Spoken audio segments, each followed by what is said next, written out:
turn on your windshield wipers and you're not getting them to work, you could have a windshield wiper motor that's out, but you also could have a bad fuse. I'm going to show you where that fuse is real quick. So we're going to go, that fuse is in the front of the vehicle. The fuse box cover is just to the right of the battery here.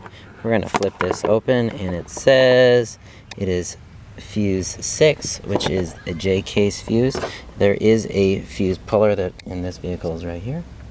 And we're just going to simply push this in and pull that out. So to test, we can give it a visual inspection to see if there's burn at the top of this, as well as we can stick our voltmeter in there to make sure there's continuity. If there isn't, we're going to replace this fuse.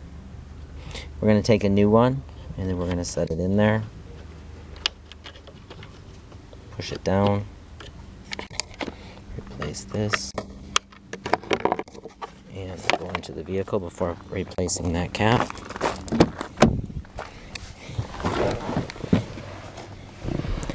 And start the car.